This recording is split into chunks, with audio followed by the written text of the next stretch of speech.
How are you? Good. Okay, welcome everyone to this regular meeting of the Central Berkshire Regional School Committee. Now come to order at 7:04 p.m. on June 28, 2018.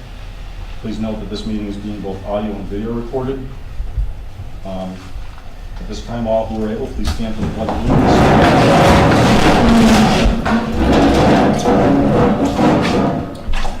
I pledge allegiance to the flag of the United States of America and to the republic for which it stands, one nation, under God, indivisible, with liberty and justice for all.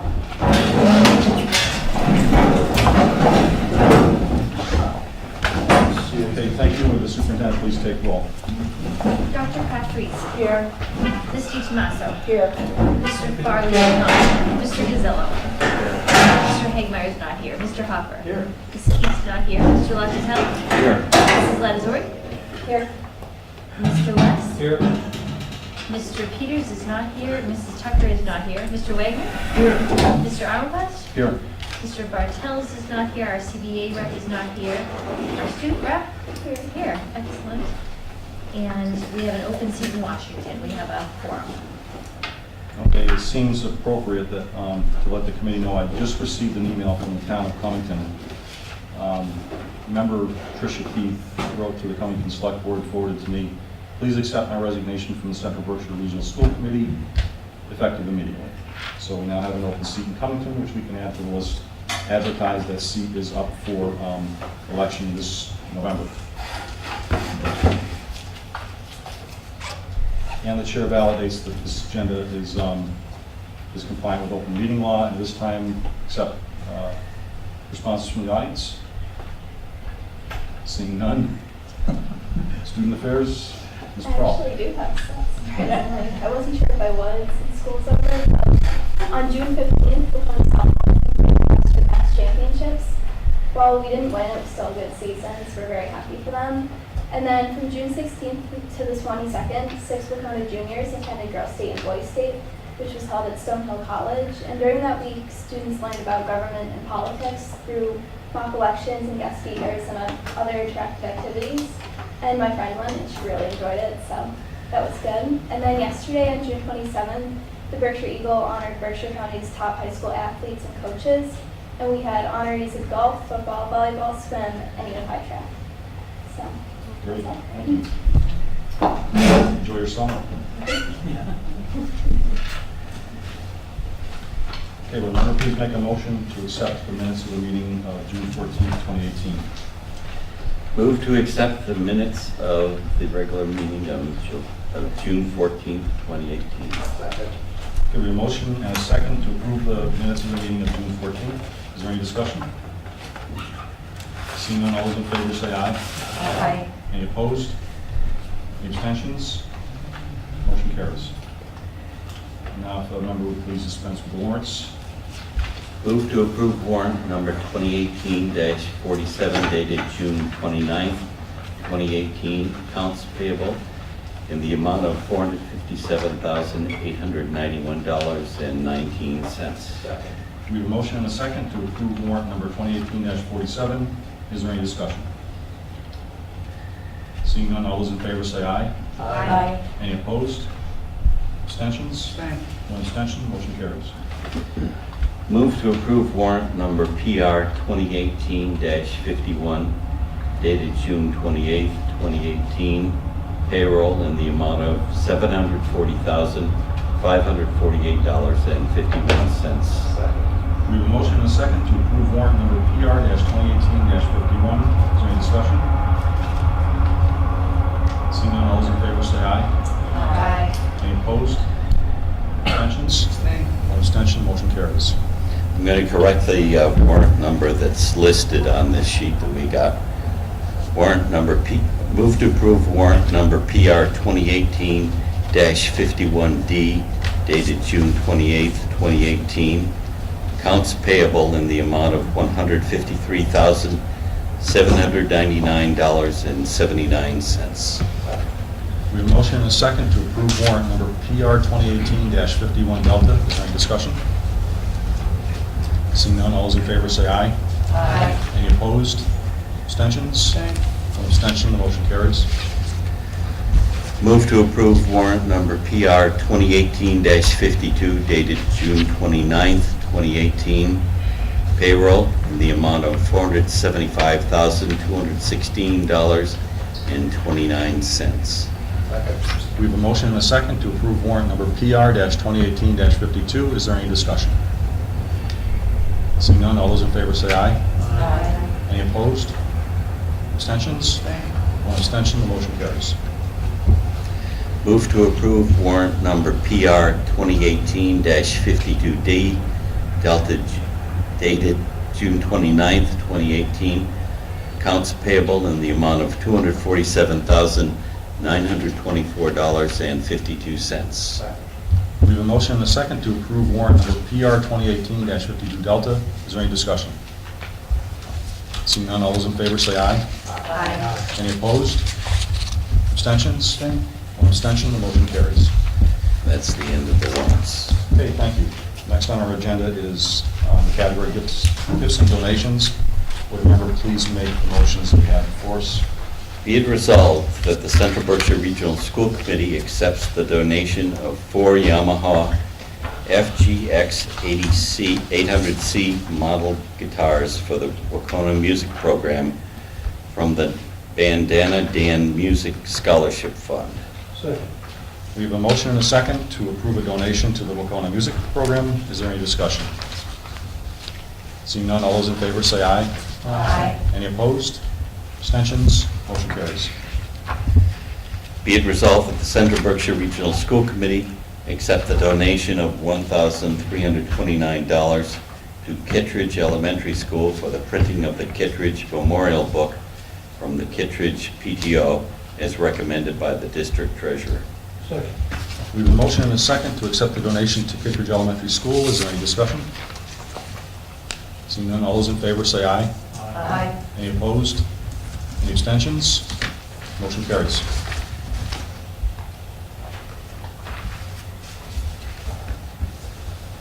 I think that's the end of donations, No, isn't it? there's two more. Am I wrong? Yeah, They this were on is the revised agenda that was sent out. Just two more donations. Be it resolved that the Central Berkshire Regional School Committee accept the following donations to the General Scholarship Fund as recommended by the district treasurer. $2,000 from the Pittsfield Cooperative Centennial Scholarship Fund, $400 from the class of 1981, $4,800 from various donors. Okay, we have a motion and a second for donations to the CBRSD General Scholarship Fund. Is there any discussion? Seeing none, all those in favor say aye. Aye. Any opposed? Abstentions? Motion carries. Be it resolved that the Central Berkshire Regional School Committee accepts the $1,000 radar academic return on investment project curriculum grant from the district management group as recommended by the district treasurer. Okay, we have a motion and a second to accept the donation from the radar grant. Is there any discussion? So, would you like me to answer that? Sure, And please if do. I don't do it full justice, feel free to jump in. So it was actually a competitive grant program through the Department of Ed to look at your allocation of resources and compare them to the impact they're having based on student achievement data. The grant itself actually was much, much larger, but they gave what you may consider consolation prizes to those who didn't receive the grant, and this is what that is. But it did give us some funds, and Leslie and Melissa really spearheaded looking at it, and we just had to very narrowly start to use it, but it's actually really, it's quite an interesting program, and it's very, it makes a lot of sense that you'd be looking at when you add something. So what we're looking at, for example, would be our instructional coach. When you add something like that, what is your return on investment? Is that just something this year, or you think it'll be ongoing maybe next year? I think it'll be ongoing, and we'll look at opportunities, so we'll keep trying to get the larger opportunity eventually. That sounds good. Okay, so all those in favor? Aye. Any opposed? Abstentions? Motion carries. All right, under report of the chair this evening, we have a couple of topics. First one is count of Washington School Committee vacancy, which we continue to have, and we now have a Cummington Town of Cummington School Committee vacancy. Also to note, Cummington status, I don't know how many members received this letter from Select Person Sears. I know I did. I got two. I got it. Yeah. You did? Yeah. Okay. So I see two. I got two. You got two of these? And they're not the same. I got two, one week apart. Okay, because this is the only one I got. And I don't know what it's Central Berkshire Regional School District required supplementary information, OPEB, year ending June 30th, 2014. I don't know what this is for. I don't know what it's intended to convey. There was no other context other than this provided in what was mailed. Yeah, I got that there was one, no too. letter of mine, just that. Okay, Mike, I know what you got, and I think that was a couple weeks earlier. But that's all right. June 4th and June 11th. Sean, I said, since the 30 years was highlighted, I think that's what the point is, just to say 30 years or whatever. You know. Well, there was no explanation, no context, no request, so I don't know what to do with it, except for Yeah. take it, and if it comes up at a later date, we'll address it then, but that's the only thing I had for Cummington, man. I don't know if you wanted to add anything with Cummington? Well, I think that Mr. Sears has a different way of calculating OPEB liability from what really four actuaries have described and what I thought was the official Cummington approach that was described to us. And apparently, I would guess that somehow bolsters KIP's minority assumption of the way to calculate OPEB, but Okay. it's incorrect. I mean, it's not helpful with what we've got here. It needs a lot more explanation. All right. It is what it is, then if the matter comes up at a later date, we'll attend to it, but I don't know what to do with it otherwise. Another topic is the school committee election. Note that you have to, if you haven't gotten your nomination paperwork in already, but I'm still in the process myself. You got until, I think, July 24th, if I remember correctly, to get it through your local clerk's office, registrar's office, and then sometime in mid to late August to get it into the central office. So the only other thing I have is emergency business. I will tell you what it is first. You all received the email that I sent today about this open meeting law complaint. Okay? So we have to choose whether or not we wish to, A, discuss it tonight, or B, have a special meeting in 2 weeks to discuss it. So I'm going to leave that up to the committee. If you want to take care of this tonight, then we just need a vote to accept new business, and we'll talk about it. If you don't, then we'll have to call a meeting for July. Motion to accept new business. Second. Okay, a motion and a second to accept new business. All those in favor say aye. Aye. Any opposed? Okay, we'll accept new business. So here's the matter. I received this today. We have by law 14 business days to respond to it, okay? And this is what we can do.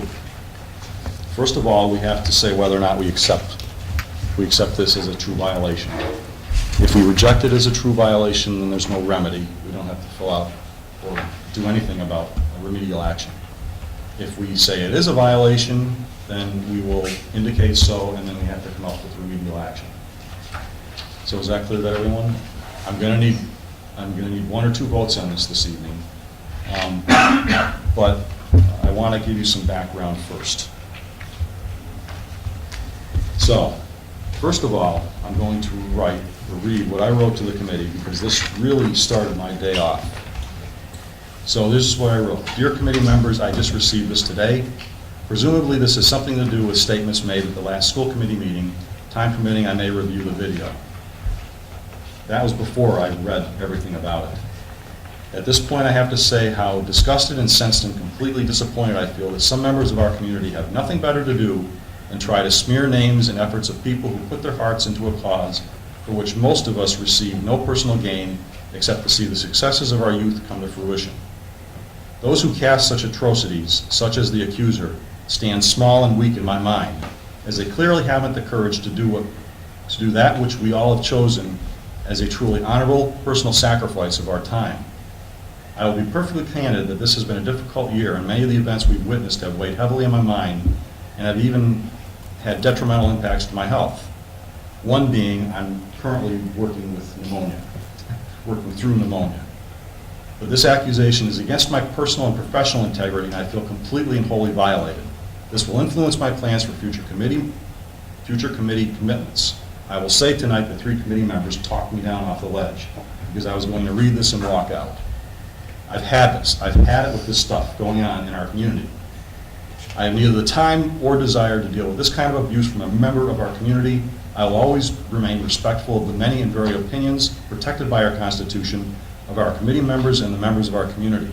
But I will never, ever respect people who seem to thrive on ill-intended, ill-informed, and divisive innuendo. That's my statement. To that end, we had a discussion last time about the superintendent having a 19% raise. This is another situation where there's rogue people in the community that have nothing better to do than spread rumors and try to basically defeat the good things that we're doing. So this has me mad, as you can all tell. So with that, I did review the video from our meeting, our last meeting. So all I can gather that is at about 1 hour and 28 minutes, plus or minus, into the recording, we had a discussion in the context of exit interviews. Okay, Mr. Hagmeyer had a lot of words. He and the superintendent were back and forth, encouraging that any information that needs to come forth to the committee from exit interviews should. To my knowledge, we've never had that information in the past. We've never had a pattern of people leaving the district for specific reasons, but in case we do, I think it is appropriate, in my mind, in my opinion, that it's brought forward to the committee. Okay. Then there was a discussion where Mr. Locatell was talking about, I guess, discussions that he has with the superintendent. He was referencing that I've had discussions with the superintendent, and we do. If there isn't a single member on this committee that hasn't had a discussion or a phone call or email with the superintendent, I would be very surprised. Okay? That is our right. The superintendent is not bound to open meeting law. Okay? So the person's complaint, that's the first false part of it. So she is misinformed about bringing the superintendent in as a group of us conspirators making decisions for the committee. Okay? So, a couple of other observations. We also have a policy, which is why I went crazy with policy tonight. There was another reason, but that reason dissolved. But policy 1410, you know, I work with the superintendent to come forward with the agendas. We have to meet to discuss what the agenda is going to be. We decide what topics come forward on a particular week. We elicit the committee to come forward with topics. Okay, sometimes you do, sometimes you don't. We have standard topics that come along over the course of the year. We have got a guide for that. That's what we use. So yes, do I talk to the superintendent on a regular basis? I do.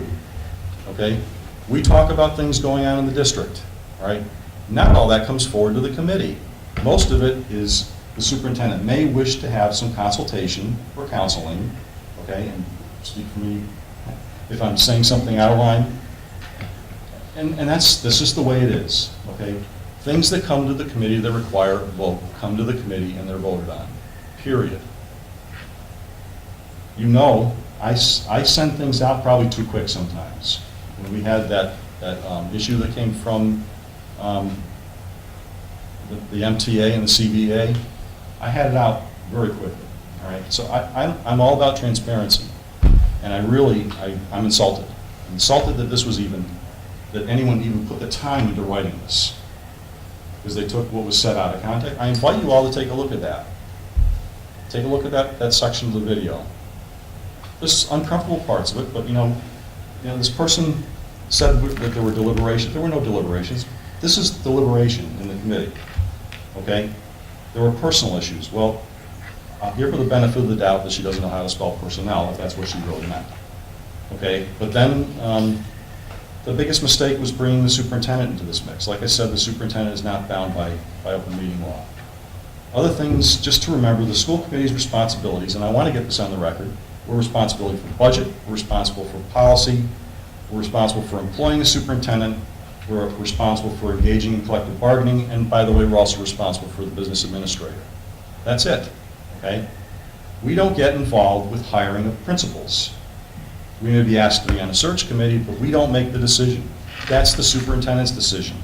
It's the superintendent's decision and the principal's decision about what they do with personnel matters. If there are grievances that come forward, they come forward to personnel, and they come forward to the school committee by way of personnel.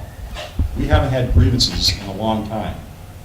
So I can't make heads or tails out of this.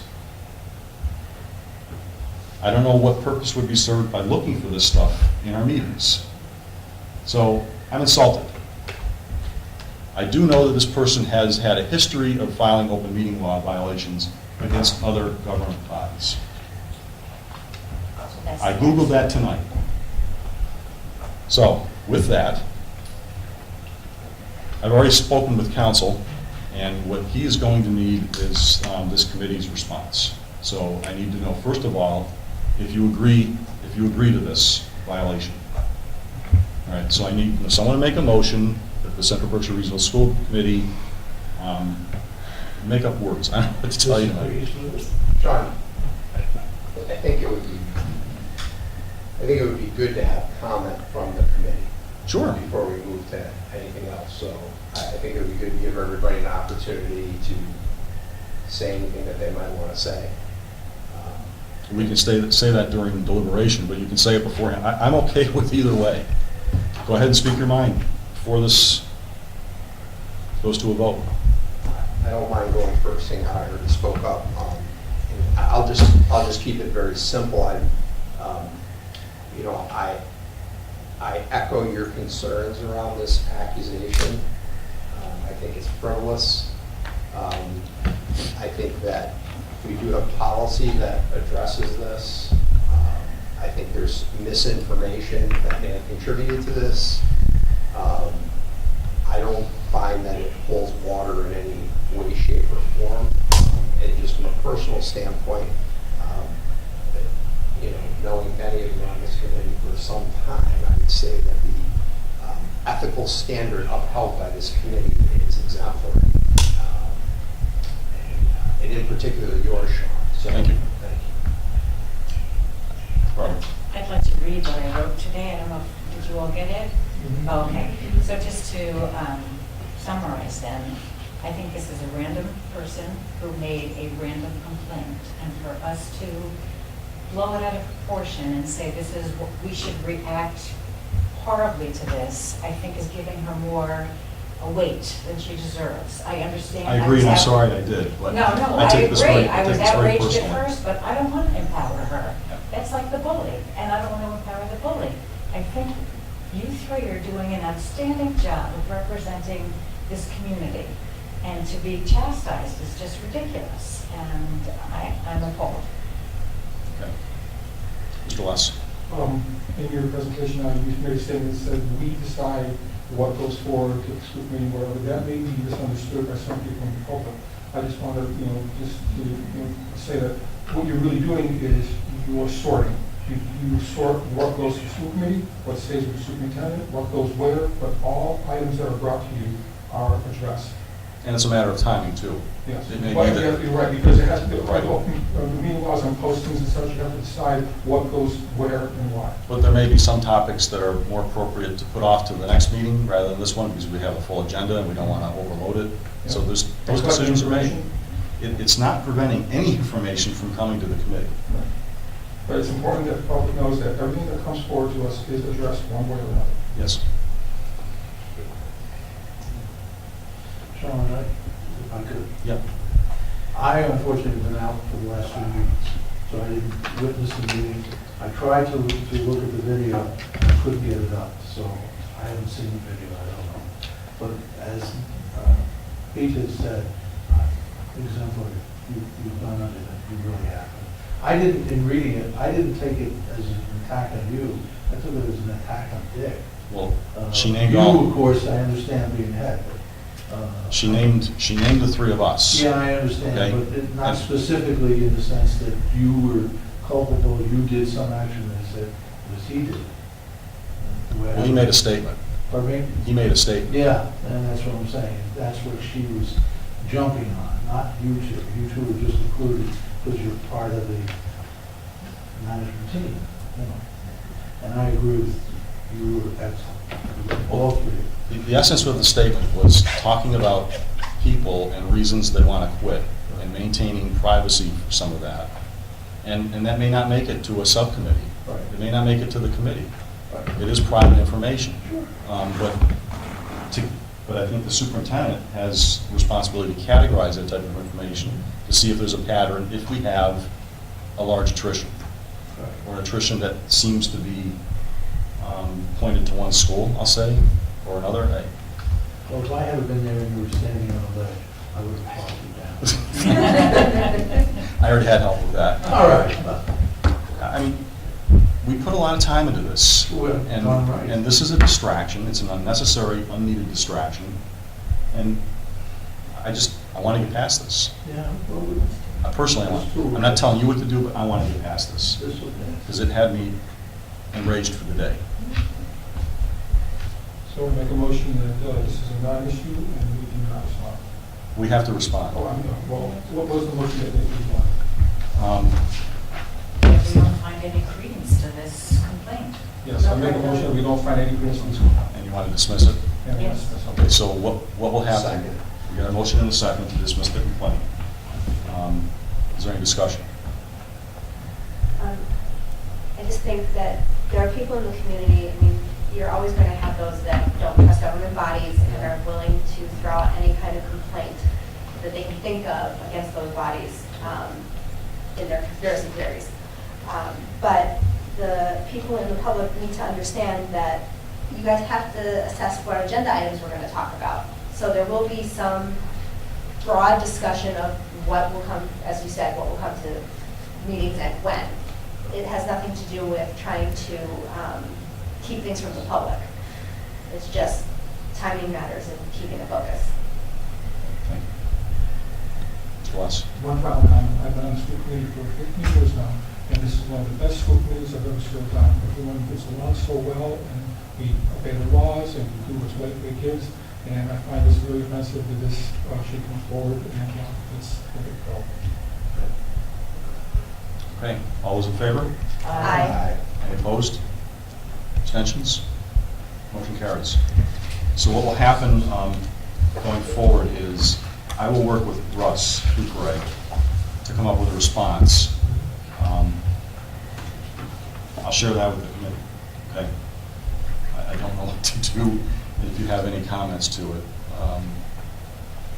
But I'll share that with the committee, because we'll write it up and make sure that if Russ is comfortable with it, I'm comfortable with it. I suppose if anyone greatly objects to it, then we can have the meeting on the 14th. Or whatever the date is. Okay? Thank you. Thank you for your support.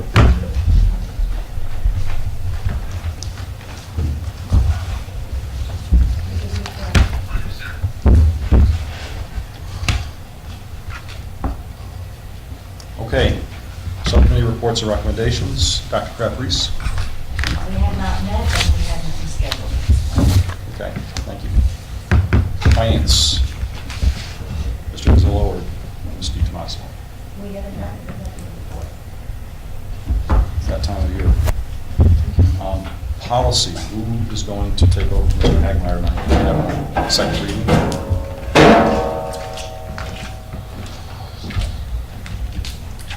Okay, would a member like to make the motion for the second reading of policy 7405? Be it resolved that the Central Berkshire Regional School Committee approve the second reading revisions to policy 7405 students in arrears on payment for school breakfast or lunch, and is recommended by the policy subcommittee.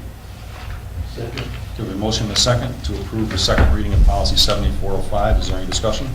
I read that just recently, because I was in the meeting here, the review the first time. And I thought it was rather lengthy, especially as it came to the point of being arrears. I understand that a student, you surely do not want to be put into an embarrassing situation. But it refers to the parent in several instances, and refers to the fact that you can get special help.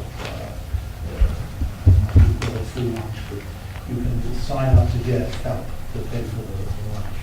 And I just thought that it was rather broad, that it simply put, it's the parent, the parent, the parent, the parent. The student does not, they can't have the fact they don't have the money to pay for it. It's a sensitive issue from that perspective. But the bottom line, how do we write it off? If the parent can't handle it, and the other, there must be something written there that says, okay, the parent has to apply for free lunch. You know, if you don't even apply for the paper, you're not going to get it. You want to respond to this? Sure. The reason that the steps are so lengthy is because we want the food service staff to follow a certain progression, and not work through the child, but with the parents.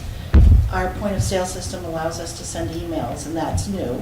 So we want to start doing that. The food service director will have to contact parents. We do today, and will continue to offer the free and reduced packet form. We cannot force them to apply.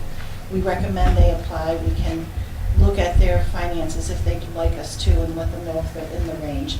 But a lot of times we don't get that. It'll either go directly, or we don't see it until after the fact when they complete it and give it to us.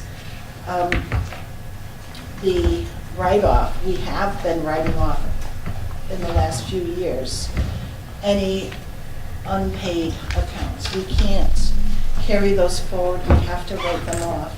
And you can't use federal funding. Food service, the lunch program receives federal funds. You can't use that to pay off the bad debt, so to speak.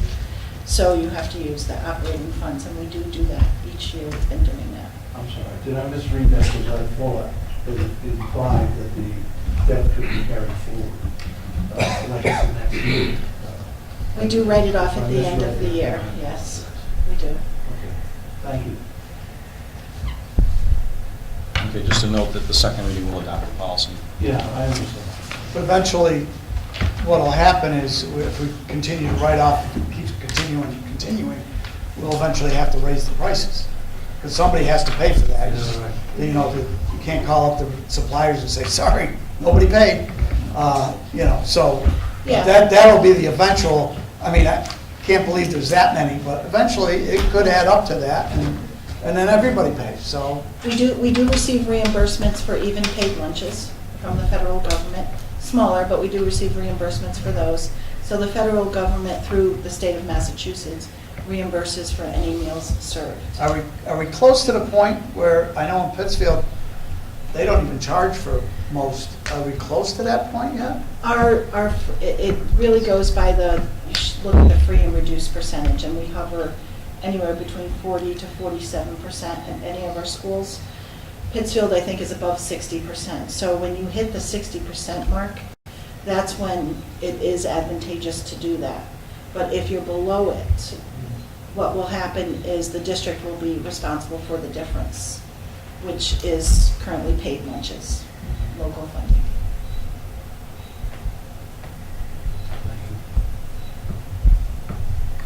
Okay, all those in favor of adopting revised policy 7405 indicate by saying aye. Aye. Any opposed? Abstentions? Motion carries. I guess that's it for policy personnel. A week ago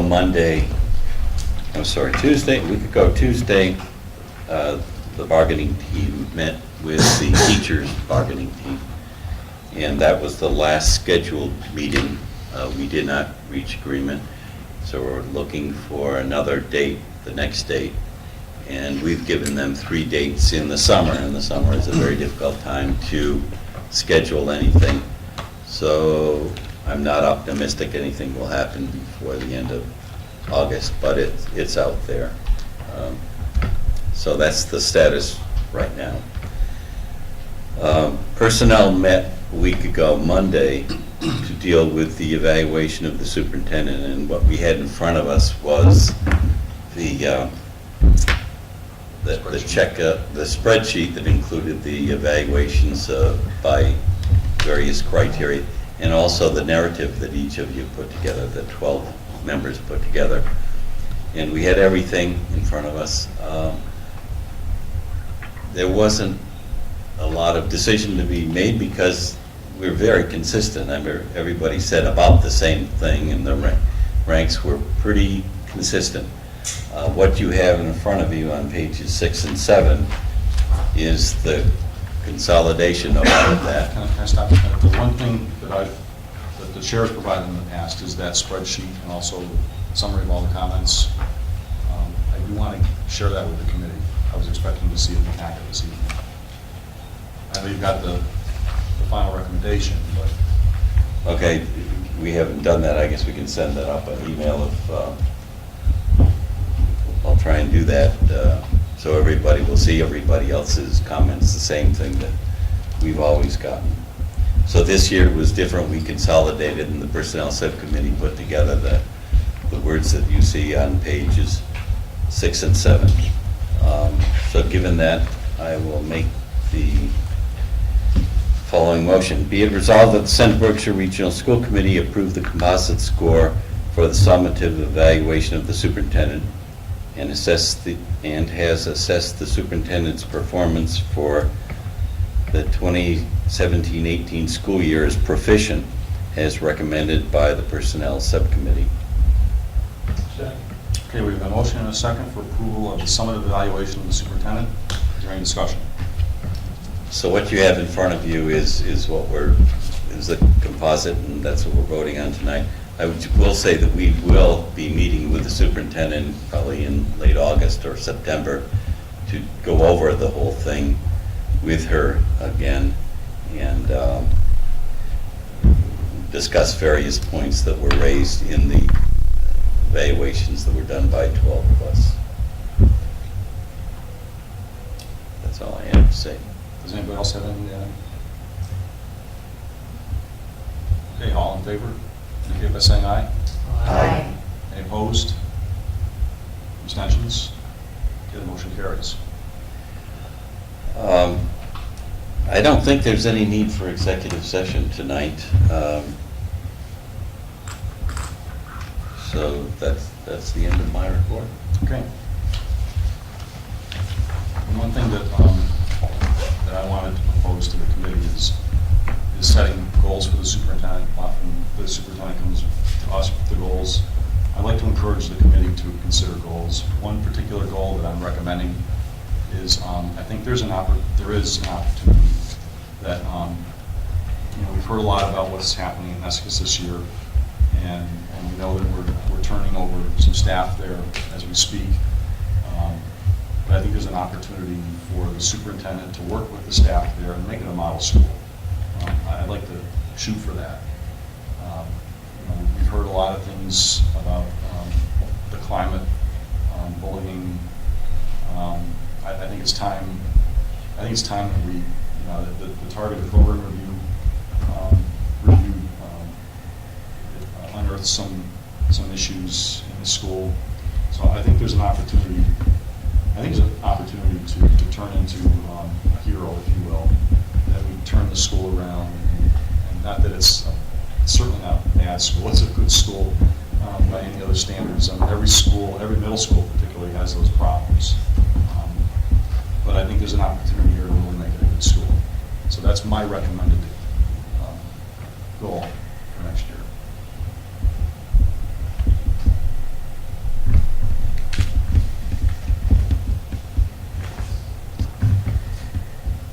Okay, technology. Nothing to report. We're going to be taking a summer vacation, and I do want to set a date for an initial meeting in the fall.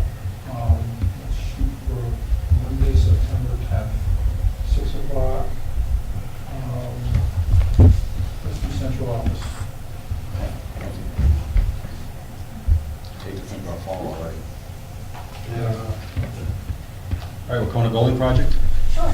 So this afternoon, myself and Aaron will all participate in a conference call with DRA and Skanska because we have received the comments back from the MSBA. They actually call them the draft comments because there will be continuing dialogue related to the educational plan. Most of the comments based on DRA and Skanska's experience with the MSBA are fairly typical kinds of comments, primarily just looking for more detail in certain areas, looking for more details around some of the career technical education programming to ensure there's strong justification for that, not only now, but in the future. Some additional details around the kinds of professional development that might be needed to transition to a very different kind of a facility, which the nice thing for us is a lot of that professional development is already what we're doing. The building is kind of their obstacle. We're not waiting for the professional development, though, around things like flexible seating and workshop models of instruction and more project-based learning. The other areas are around really a little bit more definition around what the pods will be used for. So there's not the rows of classrooms broken up by departments, but instead classrooms are in pods surrounded by learning commons, and just more detail around what that will look like. So Mr. Rob and I took very detailed notes, and we will go back and forth on them between now and July 11th when a response is due to MSBA. And they may come back with additional comments after that and continuing the dialogue. If they don't, the comments that we responded to will be put into the actual educational plan, and that will become our educational plan. But at some point, we'll kind of reach an agreement as we work through these comments. There is a working group meeting July 26th. The day of the school committee meeting, and that evening as well, DRA and Skanska are coming to school committee to provide an update. So you'll hear directly from them as to where we're at in the process. The only other thing I have is at the last meeting, Mrs. Tucker had raised the question of what happened with the model school program and why is that not being pursued. And I think sometimes it's important. It was a good question to remember that people who are on the school building committee may not be consistent with those on the school committee, and so making sure you guys have all of that information, because that is something that was decided not to be pursued, but I don't know if this committee was fully briefed on that. So I'll make sure to do that now. The model school program used to come with incentive points that are no longer there through the MSBA. So it's not as desirable of an option anymore. Some people will still argue that because it's already a design that's been vetted, that there are going to be cost savings because you already have the basic design. But for our purpose, our footprint as approved is smaller than the small model school. So there would have to be adjustments anyways that would likely zero out any cost savings. So that was part of it. The other part of it is our visioning process, our educational planning process did not match the model school. So what we were saying we looked for in a school based on our visioning didn't match the model school that we visited in Uxbridge. The other factor of it, which is kind of an interesting factor, is that we had 2 finalists for a design team when we went down to Boston, and one of them decided to withdraw or not bid on our project. They are the design team that designed the model school in Uxbridge. So it just kind of worked itself out that we were kind of talking about it, and it didn't meet several of our criteria, and that's why we are where we are. But Skanska and DRA, and I think Skanska, who's probably in more of an objective place around it, would not recommend that for us for several reasons. The footprint, our educational goals, and what our planning process had outlined, as well as the strong working relationship we have with the design team on board. So I just wanted to make sure I answered that fully, and I'll send that out as well because some of the committee members are not here, including the one who raised the question. But that's all I have. Could I ask you a question? Oh, yeah. We didn't think we were going back, but the town meetings that were held, was there any revelation or anything new coming out of those? Was there any insight that we hadn't had before? And I think I would welcome anybody who was there to kind of speak to that as well, based on your perspectives. I didn't hear any earth-shattering revelations. I heard people really focusing in on the options and what they thought about the options. So it was kind of nuts and bolts things, not esoteric things. I think they really liked Plan 2A. 1.2. Yes. Yes. That one seemed to be the favorite throughout. Oh, throughout? To decode that means that people were favoring a new building. If we do that again, from the Lindsay perspective, so the question was, it was, I'll say sparsely attended, okay? And the 5 o'clock time frame seemed to conflict with the possibility of people just getting out of work, not being able to make it, that sort of thing. So futuristically, if we do this again, might we table it later? I don't know. Yeah, no, Just I offering did, it yep, up as and a- I as think a that's fair, I do think possibility. that's absolutely fair, and I shared that with the team that presented at them as well, they were open to that. The one thing I saw that really caught people's attention is the options that they have. They have a time frame that you'd expect these projects to be able to be completed in. And the renovations are up there at like 34 months, and the new building is at 18 months. I mean, that's a high school career is 34 months, 18 months is a year in another summer. So that caught people's attention quite a bit. I would say even more so sometimes than the dollar figure, because it was pretty striking, the time differences.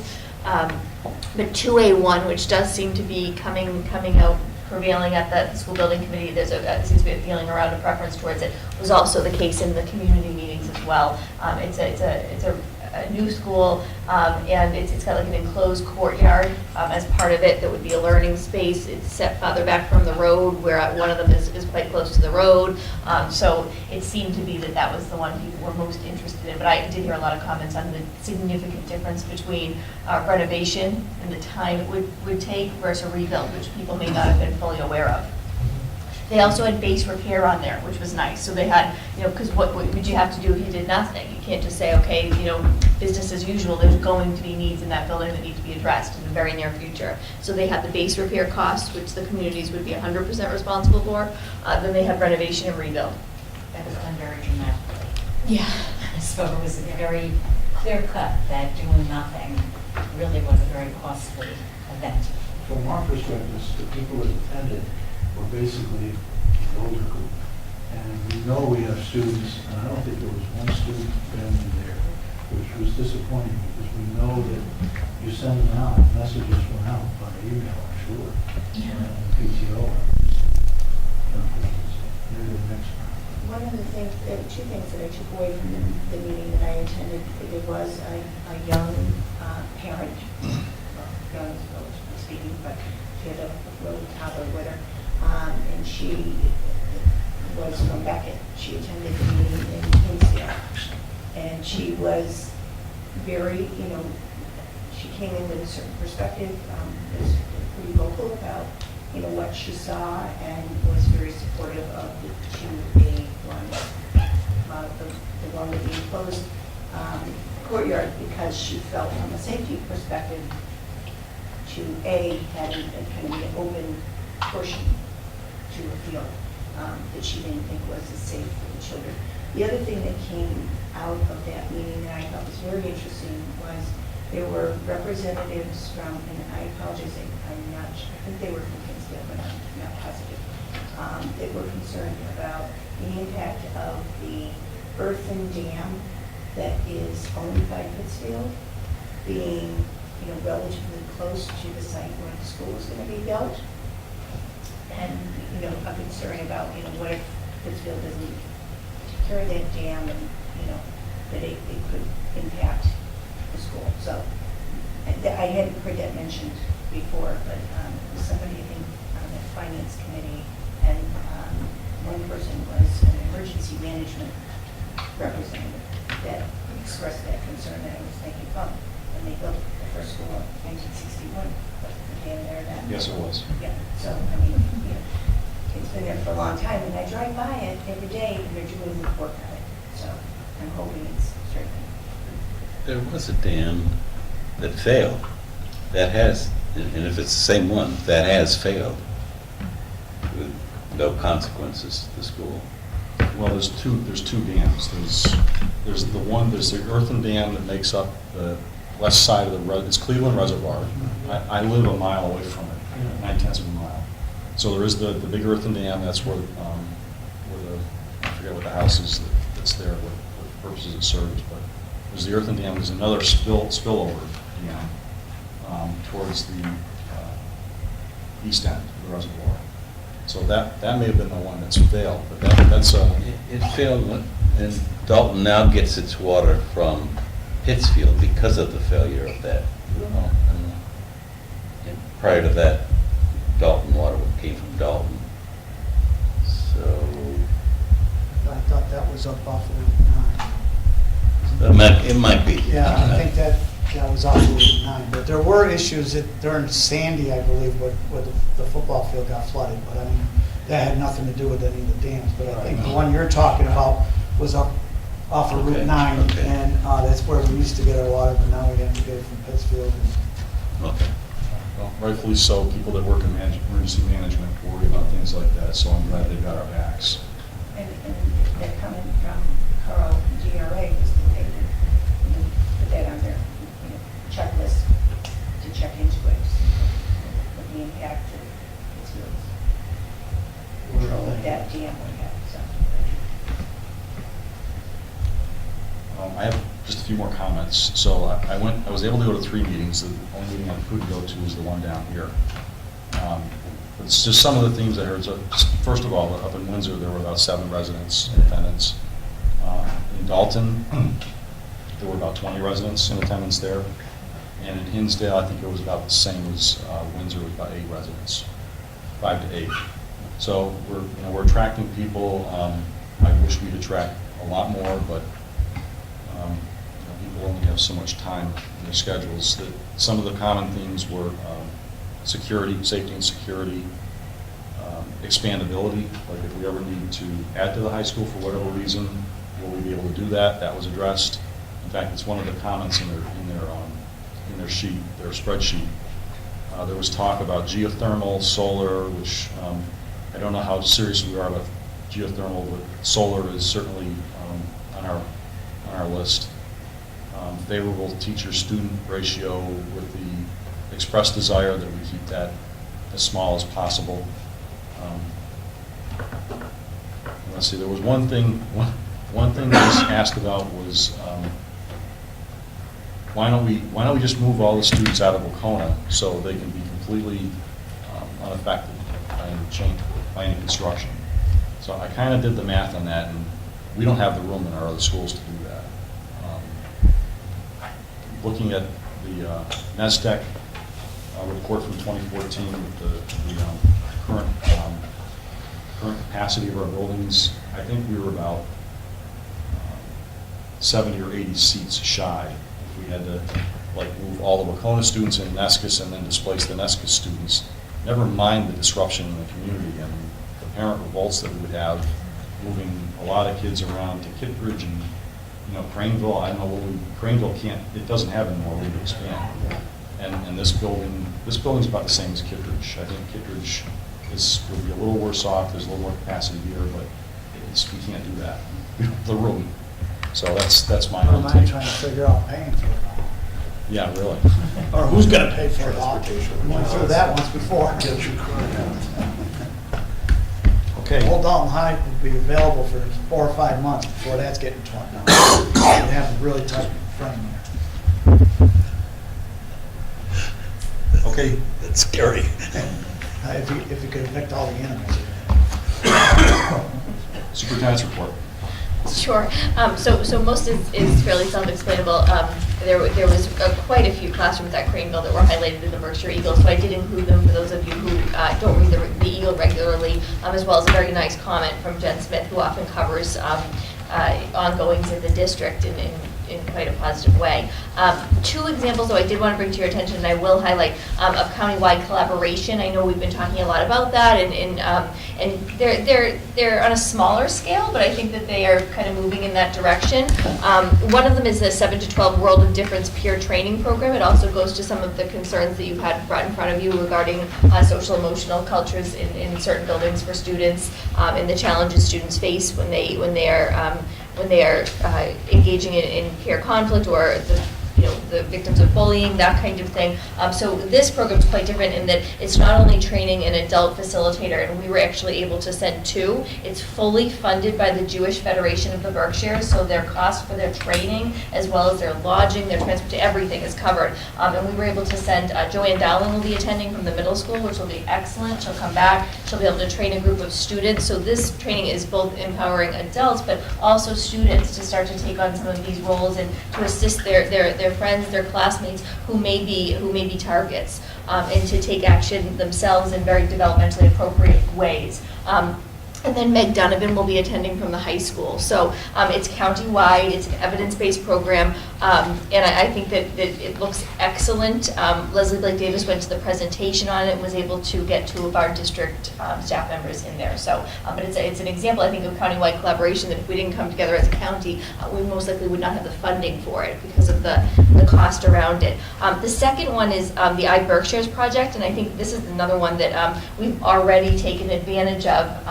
What it is that the Superintendent's Roundtable, the idea primarily spearheaded by Jake McCandless and Tim Lee, who just stepped down from the superintendency in Lenox, about how we could be more effective at advertising and recruiting, as we're often looking for, we're looking for the same kinds of jobs that are difficult to fill and then looking at a very limited pool. And we often are going to what we call talent ed, which is kind of the known way of finding a job if you're an educator. But if you're either thinking of becoming an educator or you're not the traditional educator, you might not be as likely to look there. And so what it is the Berkshires project. It's creating a web page for major employers in the Berkshires. Right now, that's how General Dynamics, Williams College, those kinds of places are advertising for jobs. And we will actually have a page on iBerkshires called teachberkshires.org. So what they had presented to the committee, the superintendent's roundtable, is that they're able to reach people even with what they call like dangling spouses. So my spouse is being relocated. I might be looking for a job as well, and my spouse might be looking for a job at GD. But if a teaching job is on that same website, they might say, hey, did you look at this?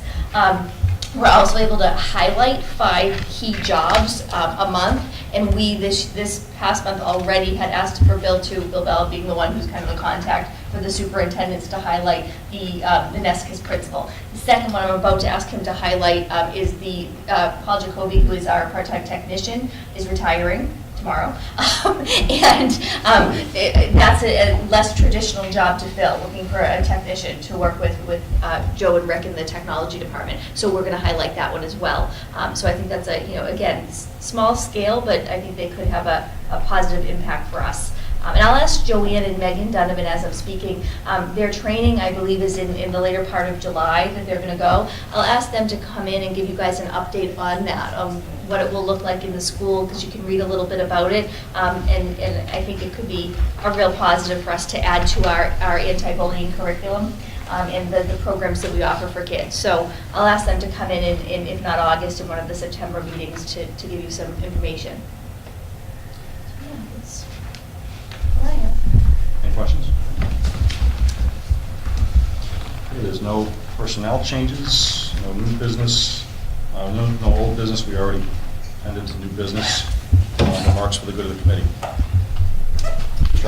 Albert. 2 great events at Craneville this past couple of weeks. One night they had a community picnic. It was pretty well attended. Aussies came up with their truck and made hamburgers and hot dogs, for which I saw a bunch of people going through several times. Kids really like that. There ain't nobody here to tell them no. But, and the parents brought drinks and chips and stuff. It was really nice. The DJ was, hey, what can we say? But, and the other one was Aladdin, who the video guy was really good on that one. I will tell you that. But it was a really nice show. You look forward to a few years when these kids will be doing the plays at Wacona, and this is where they're starting. The last couple of years they've done plays, and it was really nice. You can see that they're nervous and they're scared to death, and then after the thing's over, it's like, wow, we did it. So it was really good. Those were 2 great things, and so I think that was a good way to end in the school year and on to the summer for them. Anyone else? Mr. Gazzola. shout out to Wacona for announcing today that they're going to be providing Chromebooks for every student, 9 through 12, with the option of 11th and 12th grade bringing in your own device if you choose. But phenomenal opportunity. Those kids with the Chromebooks will get to have those Chromebooks from the beginning of their 9th grade year till their graduation, including through the summers. So if they take them home with them, it's pretty amazing that we finally got there. Yeah, it's pretty good. Just, Mary Kay sitting here, but Mary Kay McCluskey and Steve Messina primarily have been working closely together kind of to get the logistics in place. And one of the things that's been really helpful is Mary Kay's extensive knowledge of this. But Steve's a parent at Greylock, and Greylock already has done this. So he has that firsthand perspective and is able to say, well, this is how this worked with my child. This is, and really Greylock has been extremely willing to share their resources with us and how it worked there. So we're not recreating the wheel. And some of the challenges they've already vetted and figured out. So I think it'll go well, and it's really helpful to have them as neighbors to support us, but also to have Steve having gone through it as a parent already. Quick question, is the fact that books are being issued, does that mean books will also be put on the hard drive? Texts? So no, most of them would be like online resources that they would be accessing at this We point. haven't No, quite not to the completely. point No, where no, we do that. no, not completely. No. Yeah, Chromebooks won't work like that. Yeah, I know. The storage on the Chromebooks is mostly for apps. The data is accessed online. One more, go ahead, Rick. One more thing I forgot to mention before. One of our members was going to go to the MASC conference in November, can no longer make it. So if there's someone else who'd like to attend, Mr. Wagner? Okay. All right. Entertain a motion to adjourn. So move, second. Okay, all those in favor, say aye.